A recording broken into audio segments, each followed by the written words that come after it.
Hey, hey, hey, it's Natasha. And Khalil Nurse. And we are the co-hosts of WokeNFree. Thank you for tuning into our 19th episode of WokeNFree. Can you guys believe we've made it? We've made it into a new year and we're on 19. We're so excited. And if you've been tuning in every week for WokeNFree Wednesdays, you know that WokeNFree is all about us being real and honest with each other and of course with you. We talk about everything and anything that's important to us, to you, and the world. And of course, nothing is off the table. So in this episode, we're talking all about serial killers. Kind of creepy, right? Let's be woke and free about it. We gotta understand what this term means, who these people are, talk all about it.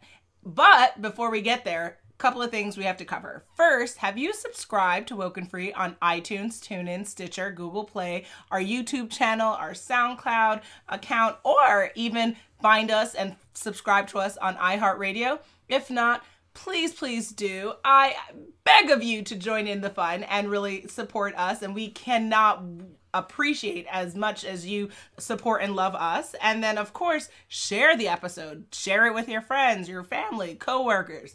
Have at it. Have fun. And then, of course, speak to us on Facebook, Instagram, and Twitter at WokeNFree. Each week, we like to share a little bit about us before we dive into the topic for the episode. Last week, we shared what tattoos we would not get. This week, we are sharing our favorite ways to wake up in the morning. So, dear, you can share first. Okay, so my favorite way to wake up in the morning would be to wake up without an alarm. So that pretty much means that never happens. But that's okay. If I were to describe the ideal morning, I would wake up without an alarm. I would immediately go through my gratitude list in the morning. I wake up every day thinking about at least 3 things that I'm grateful for. And then I would proceed to writing in my journal before starting my jam-packed day with social media and emails and events and da-da-da-da. But that's my ideal morning. How about you? My perfect morning is pretty simple. It just involves the fresh smell of bacon tantalizing my nose. Hopefully there's also a tinge of maple in the air as well. I wonder who's making this bacon. The one and only Bacon Master. Just in case everyone didn't know, that's me he's referring to. Whoa. Yeah. But let's get into it. What is a serial killer, Khalil? I think a serial killer is someone who has killed multiple people. I think it's the definition most people think of when they think of a serial killer. If someone has killed more than one person, that's a serial killer to me. But some people think of it differently. I looked at Free Dictionary, and it was saying a person must murder at least 3 people within an active period between each murder to be considered a serial killer. But even the FBI at one point stated that a serial killer is just someone who commits a series of 2 or more murders committed as separate events, usually, but not always, by one offender acting alone. So the definition it differs depending on the authority speaking on it. Exactly. And what prompted this conversation is we were watching a very dated movie. What is it? Tales from the Hood, I believe. Yeah. And we see all these, gangster type roles, and they're killing people, and then if you've seen the movie you'll know the scene that we're speaking of, and it got us thinking, like, hey, now, are these guys serial killers? Because if you're killing 10 people in a year, even, like, what the hell does that make you? But you are absolutely right. When I did some research, there is not necessarily one distinctive way that you can define a serial killer. In a Psychology Today article that was written last year, which of course you can find Khalil's resources and my resources on WokeNFree.com, the FBI will say that now a serial killer is someone who commits at least 3 murders over a month with an emotional cooling off period in between. But, there's also a definition by the National Institute of Justice that says, according to them, it involves committing 2 or more murders with a psychological motive and sadistic sexual overtone, which that definition is problematic because you not only have male serial killers, you have female serial killers, and typically the female serial killer is not necessarily necessarily motivated by sexual gratification. So there's a debate. And then in the article, it kind of says, well, maybe the better way to define this is to kind of do this through like a conceptual way of defining it. But it's a lot.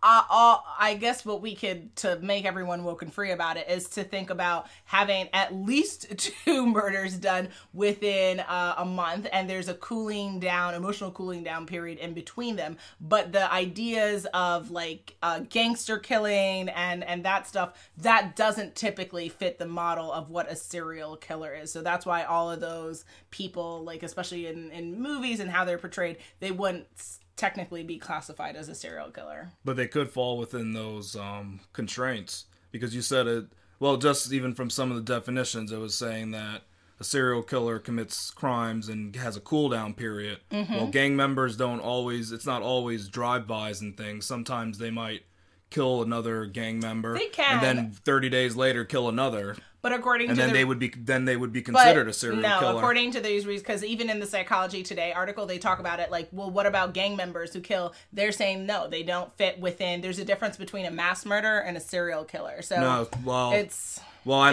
debated. When I was looking at the FBI report, it was saying that as long as a killing is done with days in between, then that is not considered a mass murder. A mass murderer is someone who kills a bunch of people in a short time period. I mean, but it might be debated, but yeah, it's debated because they're saying that they wouldn't define like a gangster who kills like 5 people, say, in a month as a serial killer, which is interesting. I'm not sure. I don't know if that's, but I wonder, is that truly on the books? Because we're even going to go over the numbers later. We don't know who's.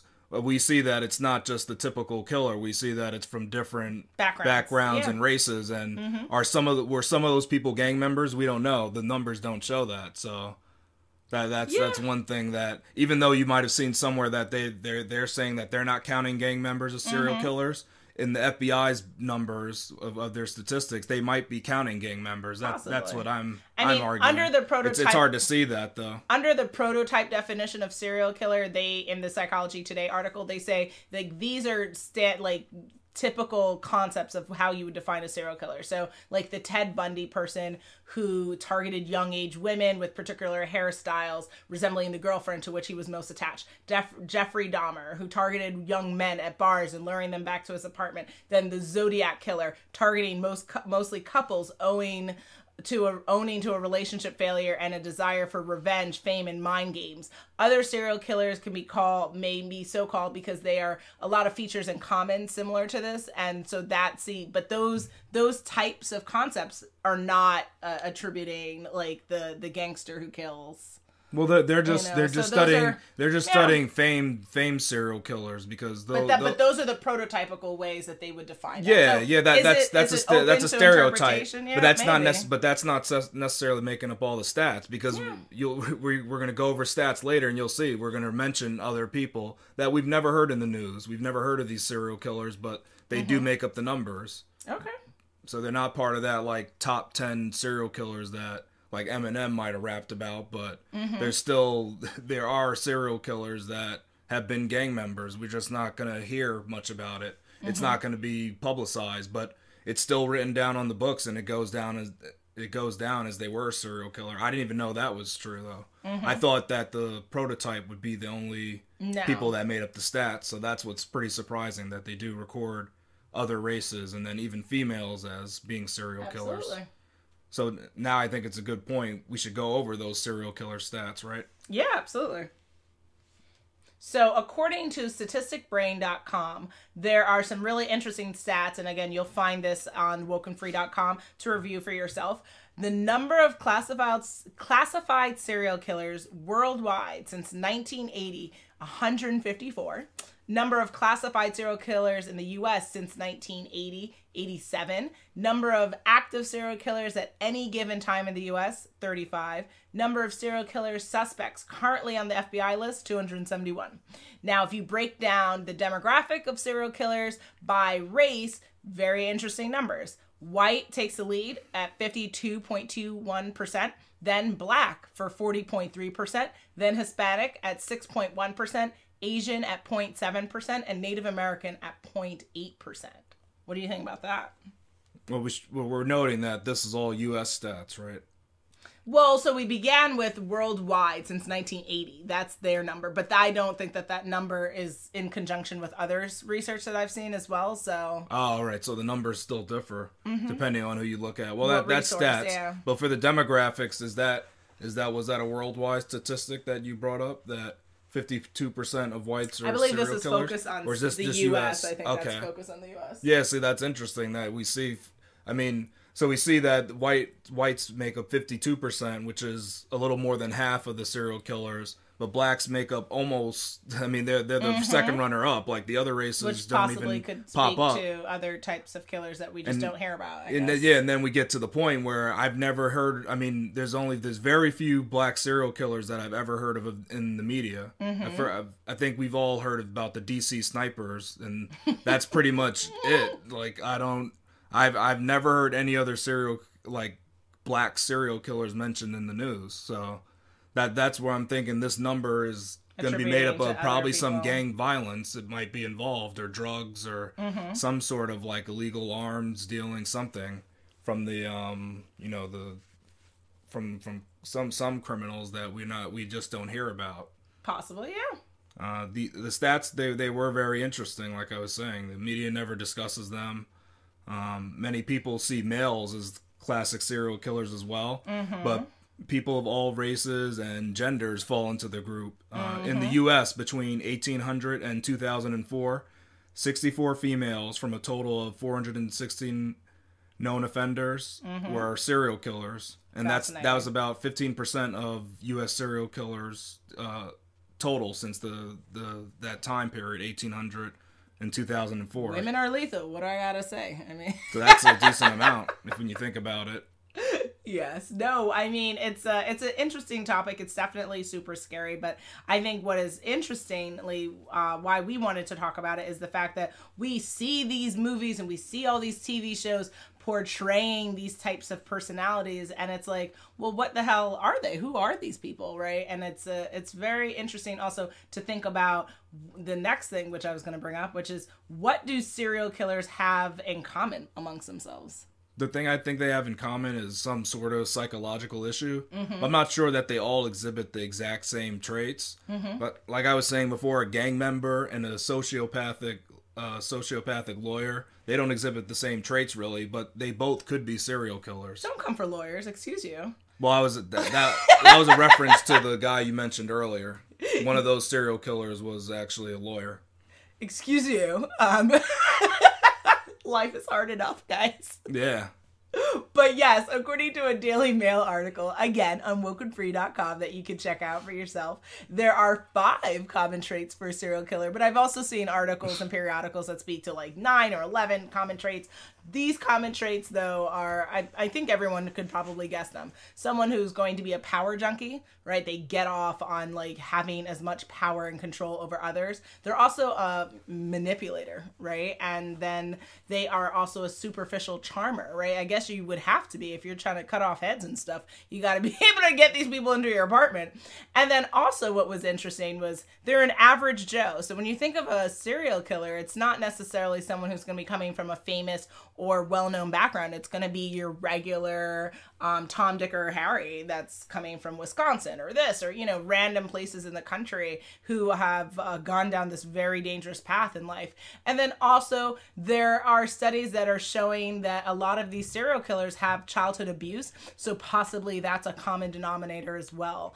And coming from families where they have trauma and all these kind of unstable backgrounds, I definitely think that could be a contributing factor as to why these people are, I don't want to say created, but kind of are exposed to things that help get them down this path. Which country has the most serial killers? So I love you, U.S., but when I was thinking about this question, I was saying probably us. And then when I sadly did some research, according to the worldatlas.com, again, you'll find the article on our website, they concur that the USA is unmatched among the world countries with 2,743 serial killers, which is amounting to 67.41% of the entire world's serial killers on record. But again, see, this number doesn't match the earlier record that stated how many serial killers were. But again, maybe that was between 1980, so maybe the numbers are different. But I mean, it seems like a jump to the nearly 3,000, yeah. which is... Yeah, that's very strange. But either way, even if that 2,743 number isn't necessarily on target, the U.S. We still lead, though. Yeah, is the leading country with serial killers. Yeah, that's not surprising. I think the U.S. needs to start buckling down on mental health issues instead of focusing on punishment. Exactly. Penalization is never going to prevent mental health issues. And I think that if people who go down this path are really struggling with the backgrounds they came from, also wanting to be masterful manipulators and have control issues, then we need to talk about this. When kids are going to school and they're behaving weirdly and doing and saying weird things, we need to address it and not just say, boys will be boys, or, she'll get over it. No, she might not, or he might not, and they might cut out your tongue. Like, it could really not be cool, guys. Like, well, yeah, it could go either way. I mean, they could either become violent towards others or violent towards themselves. Exactly. And either way, suicides are up, right? So it goes either way, and it's very upsetting. So what do you think, makes a person want to become a serial killer? I think it's possibly neglect and abuse as a child. Mm-hmm. I think being extremely poor can actually lead to that as well. Mm-hmm. It can be biological, social, and psychological in nature, but it's not limited to one characteristic or trait. More research is needed to identify specific pathways of development that produce serial killers, according to the publication Serial Murder by Robert J. Morton and Mark A. Hiltz. Interesting. So again, in a separate Psychology Today article, shout out to Psychology Today, which you can find on WokeNFree.com. There isn't really one definitive answer. So there's studies that point to psychology definitely being a big issue. So having a lot of psychopaths out there with having mental issues is definitely a contributing factor. Trauma, social trauma, experiences that help play a role in becoming a serial killer. But again, I think that if we don't even have one clear definition for what a serial killer is, how can we have one clear definition or a process or essentially classification that showcases, oh, well, this is how people arrive here, right? I think that we need more definitiveness, and we need to really buckle down and understanding why people are doing this, because people are ultimately getting harmed by this group of people. So we need to know, what the heck's going on, right? Stop always focusing on what's going on outside of our country line, but really focus on what are people dealing with here and why are they killing people. Can we prevent serial killers from being created? So, I mean, if people feel like they're tired of seeing poverty and they're tired of having people walk around with mental health issues and not be able to get the treatment that is needed, then probably not. So it's all going to come down to is, what do people value? What is it meaningful for us as a country to decide, hey, we want to tackle on these subjects? If it isn't at this time, which I don't currently seem like that is the direction that we're going, then no, I don't think so. But what do you think? Once we start to look at the mental health of people, I think it'll be all but possible to eliminate some of these serial killers. So they'll lower in amounts once we really get into mental health issues. And if anyone hasn't seen Gattaca, go see Gattaca. Listen, I'm all for people. Well, that's a different way to go. I'm all for, human manipulation from the genes perspective. If there literally are genes that are speaking to this, I think everyone would be okay with saying, you know what, let's take out that serial killer gene. Let's just take that. But again, most likely the conversation doesn't stop there, and then they start to manipulate they do. Once you get into genetic modification, you sometimes get into trouble. It's a fascinating movie, though. It really plays, it comes into mind for so many different things. But people try to, they try to avoid, the genetically modified, oranges and stuff and fruits and vegetables. Some people are against that. So imagine now doing this to humans. People aren't going to go for that. Yeah. But you know what? That's There's gonna be also hard people who times. don't want to freaking, give their kids vaccinations. And now we have all these diseases like whooping cough that we haven't had since how many years ago? So, people will gripe and be vexed for any apparent reason. At the end of the day, I think safety is always paramount. And if we cannot keep people safe in our country, then what are we doing? What are we doing? Because that's really crazy. Here we go. It is scenario time. Scenario 1. You're a detective that has been analyzing the evidence left by an infamous serial killer. You have 3 suspects, a red-headed female, a black male, and a white male. You need to choose which one to pursue, because the evidence has enabled you to make a clear-cut profile of the murderer. Who do you bring in for questioning or go out for surveillance? You are so foul, I can't even with you. Really, Khalil? What? Really? What's foul about this? A red-headed female, a black male, and a white male. Yeah. What's wrong with this? Any answer I choose, people will vex with. So, y'all just gonna have to get upset, and you're gonna have to write us on WokeNFree.com, and it is what it's gonna be. The female in me says the redheaded female is not doing it. The black in me says let's think about another option. Oh. So I would bring in the white male, but statistically speaking, he's more likely to have done it. So that's who I would bring in. Not by much more though than the black male. Oh, Jesus Christ. That's what's interesting. Yes. It's very close. So who would you bring in? I'd bring in the redheaded female. You hater. Redheads are fabulous. Love you, chicas. You're amazing. Yeah, but she just stands Hateration. out. That's just strange. She stands out because she's fabulous. Yeah, she has red hair, so I don't know. Something's Doesn't mean fishy she's about her. flaming on the inside. Something's fishy about her is what I would say. Hateration. That would just that'd be the tip off. That's Okay. like it's a red flag. I mean, come on. Thank God you don't work in Redhead the police flag. department because I would you catch would be... all these redheaded murderers and they'd be thanking me.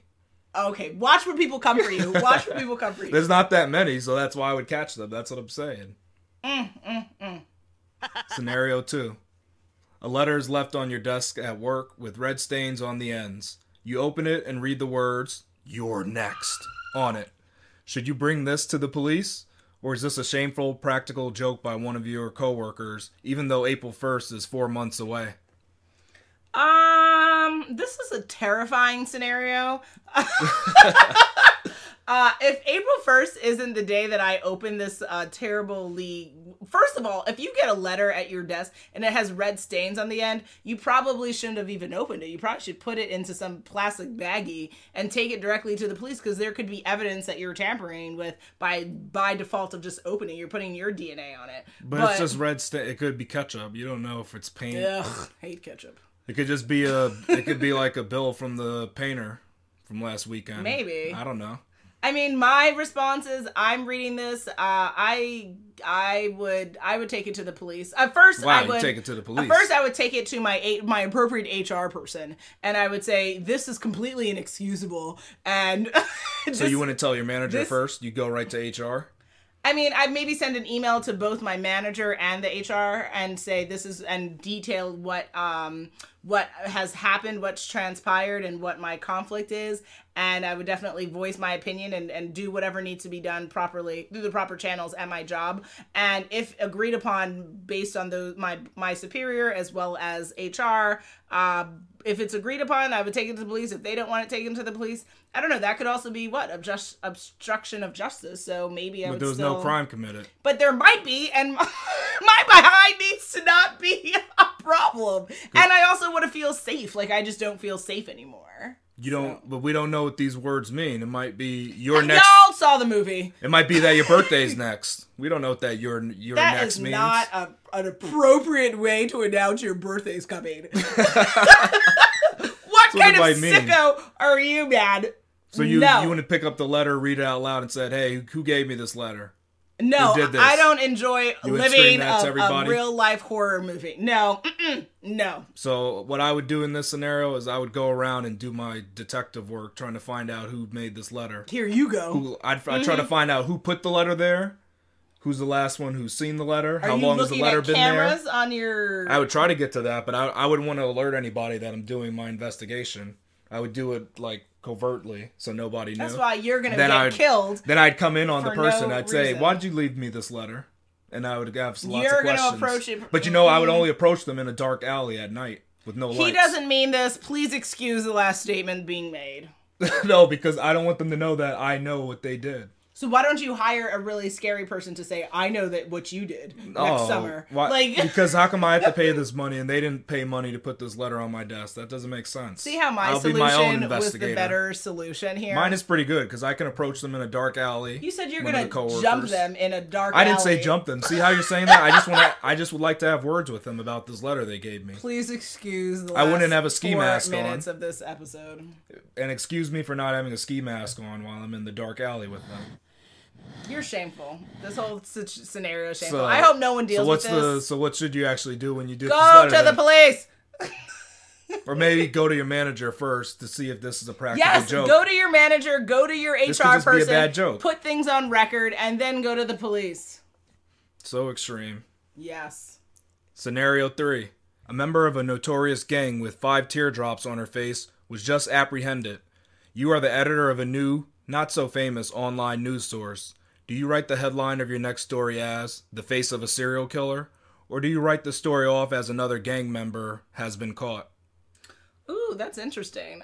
Especially since how the press has come under such a siege of attack with, God forbid, fake news and also, just kind of misreporting of news.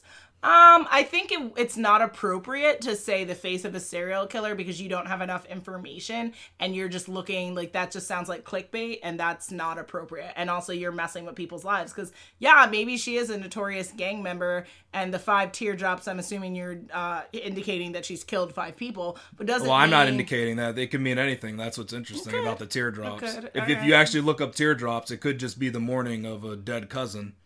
So some people think that it's only for how many murders you committed, but depending on where it is on your face, it means different things. All right. Well, either way, she's had some trauma in her life. Yeah, but this editor, I think this editor is, you're the editor, you're kind of making the assumption that she has 5 murders under her belt. Yeah. That's what you're assuming. I don't know. I would, maybe I would have another title that would be, if I'm interested in the story, then I would try to interview her. I would try to figure out a way to get information and just be like, kind of what's going, like another sensational title, but I wouldn't just outrightly call her the face of a serial killer. I think that's too much of a jump, but what do you think? Well, you're an up-and-coming news source, so you could do the clickbait title. You should probably be a good journalist and do your background search and find out more about this person instead of just jumping on such a clickbaity title. I think do your research, be a journalist, and don't just jump into this story that you haven't done any research on, because you could just come off as another fake news source outlet and then forever be like blackballed and not able to actually garner people to actually trust you. Exactly. So integrity, it's a dangerous thing. Integrity is everything. You really, it's too quick to lose and too hard to gain back. And at the end of the day, this chick has 5 teardrops on her face. You don't know who her posse is. I would be careful that people aren't going to come for you. So, wow. Just saying. Oh, wow. Come on. People can find you on Facebook and find all sorts of information about you. So I would be mindful that you want to keep breathing. Oh, come on now. Write appropriate information. Okay, maybe.